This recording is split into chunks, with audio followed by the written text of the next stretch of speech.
Magbukas ka pa ng tuna at kukulangin ang isa. Maglabas ka pa ng baso at tatagayan ko kayo. Yes man! Pahingi naman ng yosi at paabot ng pangsindi.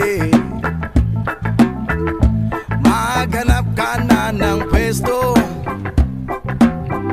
akong bahala sa iyo. Tama na yan, inuman na. Hoy pare ko'y tumagay ka. Yo, what's up guys, mga ka-UDFOTS and mga ka-boyset, no? So, sa ngayon na araw guys ay mainit na. Yan, mainit tayo guys kasi yung weather natin is ganito, mainit. Akala ko uulan na eh. Kahapon kasi di umulan, nung isang araw umulan. Kaya ngayon, mainit na.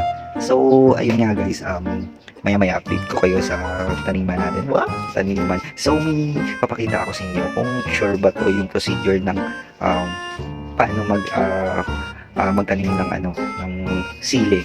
Yun.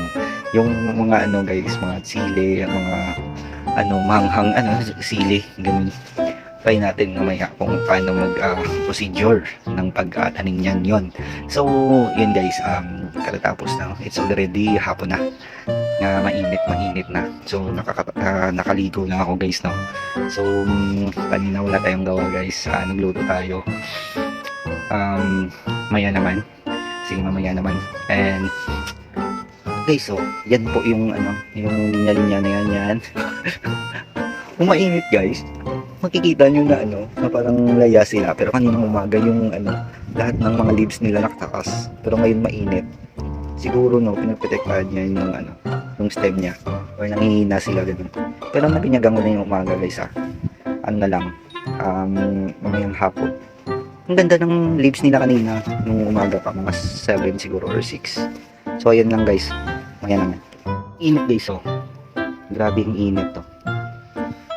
Ang init ng panahon. Ayan.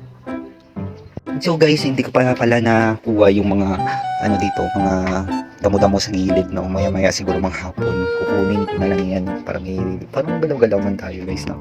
Kukunin ko na yan, tapos at sa gilid na yan, tapos ayun, para malinis tignan yun.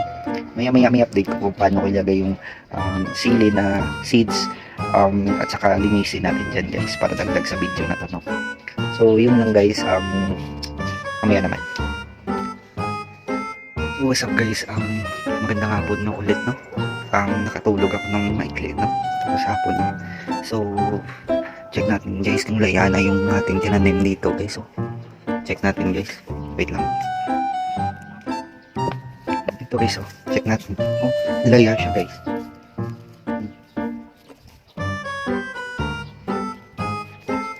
So laya siya dyan guys. Init. Laya. So yun na nga guys, laya yung atin maya-mayanan siguro. Try natin. Pero try natin tanimin yung mga sili na seeds doon sa may cup lang. Try natin. Try natin mga ilang days kung tutubo ba o hindi. Try natin. Let's go. So, okay ba to? Yung yung sili na mahaba, tapos yung kanyang seed sa loob, pinainitan ko. Tapos binasa ko. Ganito na yung tema niya. Tapos ilalagay ko doon sa taniman natin kung sakto ba to. So, sana check ko lang sa Google. Hindi ako ng Google eh. Check ko mamaya if sure or kung tutubo ba to o hindi. So yan lang guys. So hello guys, naganda ako ng lupa na may sakop lang. Try natin kung malulusog naman itong lupa na tatlo. Bali sa tatlo na yan, try natin ito. Bago natin ilagay dun sa may dapat matubo muna siya. Try natin guys. So yun na guys, nilagay natin yan, tapos tampok na lang natin. Tapos maya binagyan natin mga hapon.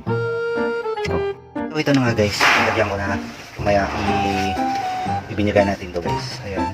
Tapos ito, tatlo to. Try natin mga 3 days to 4 days or 1 week if ever. So, pinyagan natin ito guys at hintayin na natin kung legit. Pero kung hindi, wala tayong magagawa, no? So, yan lang siguro guys. Let's go. Guys, ito na pala yung last clip, no? Init-init ngayon. It's hapon. Walang akala ko ulan for this week. Hindi pala. So, iinit pala guys. Okay naman yung mga taniman, no? So, wala akong gawa ngayon. Parang tulog lang. So, yun na nga guys. Sana mga next videos ay meron tayong i-upload ng maganda yun. Try natin guys. Maghanap tayo ng mga video kung ano na yung dapat videoan. Yun lang. At ito naman siguro. So, bukas naman guys. At sana ma-subscribe nyo ako ay ma-follow. Let's go.